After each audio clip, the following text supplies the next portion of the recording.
बिजली की दुनिया में ना एक बहुत ही अजीब सा घर्षण है, एक फ्रिक्शन। और आज हम उसी के रहस्यों से पर्दा उठाने वाले हैं। कभी सोचा है इस बारे में? मतलब एक ही करंट, एक ही बिजली बल्ब के फिलामेंट से भी गुजर रही है और उससे जुड़ी तार से भी। तो फिर ऐसा क्यों है कि फिलामेंट तो एकदम चमक उठता है पर तार ठंडी की ठंडी रहती है? होता क्या है आखिर? इसका जवाब वो छिपा है पदार्थ के एक बहुत ही बेसिक गुण में। इसे कहते हैं इलेक्ट्रिकल रेजिस्टेंस, या हिंदी में कहें तो विद्युत प्रतिरोध। और यह सिर्फ हमारे सवाल का जवाब नहीं है, ये तो पूरी इलेक्ट्रॉनिक्स की दुनिया की नींव है। तो सवाल ये है कि ये रेजिस्टेंस है क्या भला? इसे समझने का सबसे आसान तरीका है कि इसे बिजली के लिए एक जरूरी फ्रिक्शन या रुकावट की तरह सोचें। मतलब बिल्कुल सीधी सादी भाषा में, रेजिस्टेंस किसी भी मटेरियल की वो प्रॉपर्टी है जो करंट के फ्लो को, उसके बहाव को रोकने की कोशिश करती है। आप इसे करंट के रास्ते में एक स्पीड ब्रेकर जैसा समझ सकते हैं। तो होता क्या है कि जब इलेक्ट्रॉन इस फ्रिक्शन से टकराते हैं तो उनकी जो एनर्जी है वो हीट में यानी गर्मी में बदल जाती है। और बस यही वो गर्मी है जो लाइट बल्ब के फिलामेंट को इतना इतना ज्यादा गर्म कर देती है कि वो चमकने लगता है। जबकि कॉपर की तार, जिसका रेजिस्टेंस बहुत कम होता है, वो ठंडी ही रहती है। अच्छा, अब थोड़ा और गहराई में चलते हैं।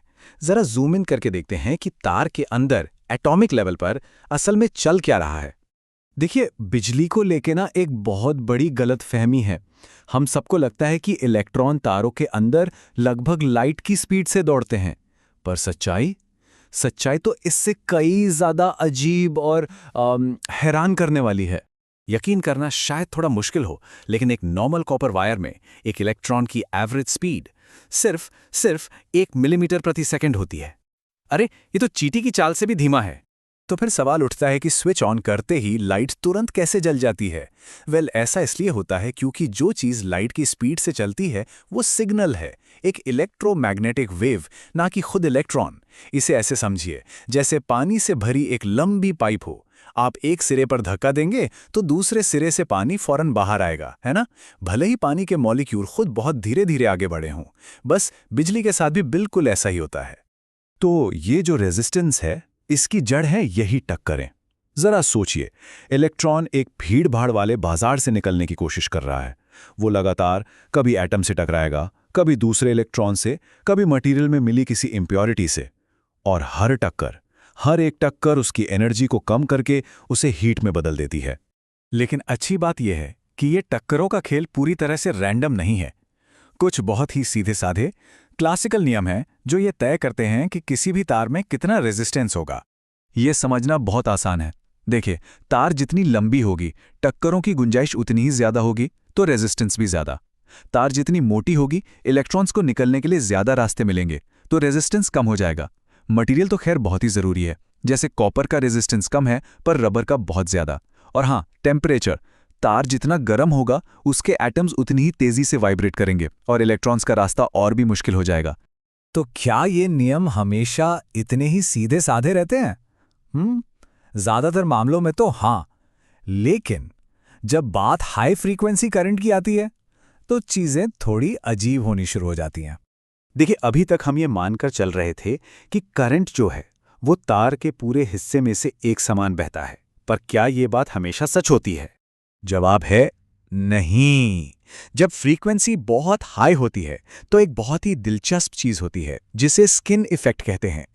इसमें होता क्या है कि करंट तार के बीच का हिस्सा छोड़कर सिर्फ उसकी बाहरी सतह पर, मतलब उसकी स्किन पर बहने लगता है। अब इससे क्या होता है? इससे तार का वो एरिया जहां से करंट बह रहा है वो असल में कम हो जाता है। और जैसा हमने अभी देखा, एरिया कम होने से रेजिस्टेंस बढ़ जाता है। यही वजह है कि हाई फ्रीक्वेंसी वाले सर्किट्स के लिए स्पेशल तारें इस्तेमाल होती हैं। तो हमने देखा कि नियम कैसे मुड़ सकते हैं, पर अब हम एक ऐसी दुनिया में जा रहे हैं जहां ये नियम पूरी तरह से टूट जाते हैं। ये दुनिया है नैनोस्केल की। जब कोई तार सिर्फ कुछ एटम्स जितना मोटा हो तो हमारे क्लासिकल फिजिक्स के सारे नियम धरे के धरे रह जाते हैं। यहां सिर्फ एक ही चीज का राज चलता है, और वो है क्वांटम मैकेनिक्स। ये जो बात लिखी है ये सीधे एक रिसर्च पेपर से है। इसका मतलब बहुत ही हैरान करने वाला है। इसका मतलब है कि अगर आप तार की लंबाई एक एटम से बढ़ाते हैं तो रेजिस्टेंस कम होने के बजाय अजीब तरह से घटता बढ़ता है। सोचिए, एक एटम वाले तार का रेजिस्टेंस ज्यादा हो सकता है 2 एटम वाले का कम और फिर 3 एटम वाले का फिर से ज्यादा। ये क्या हो रहा है? और ये ग्राफ इसी बात को साफ साफ दिखा रहा है। जैसे जैसे हम एक एक एटम जोड़ते जाते हैं, कंडक्टेंस यानी करंट के बहने की आसानी एक सीधी लाइन में नहीं बढ़ती, बल्कि ये ऊपर नीचे कूदती रहती है। ये है क्वांटम दुनिया का अजीब लेकिन सच नियम। तो इससे हमें क्या पता चलता है? इससे ये पता चलता है कि एटॉमिक स्केल पर रेजिस्टेंस कोई स्मूथ चीज नहीं है। ये अचानक स्टेप्स में बदलता है। और सबसे बड़ी बात, एक पूरे तार की प्रॉपर्टी सिर्फ एक सिंगल एटम पर निर्भर कर सकती है। जरा सोचिए, भविष्य के कंप्यूटर चिप्स और इलेक्ट्रॉनिक्स के लिए ये कितनी बड़ी बात है। और ये हमें एक बहुत ही जबरदस्त सवाल के साथ छोड़ जाता है। अगर हम सिर्फ एक एटम को कंट्रोल करके किसी मटेरियल की इलेक्ट्रिकल प्रॉपर्टीज को बदल सकते हैं, तो भविष्य में हम कैसी कैसी अविश्वसनीय नई टेक्नोलॉजीज बना पाएंगे। संभावनाएं सच में अनंत हैं।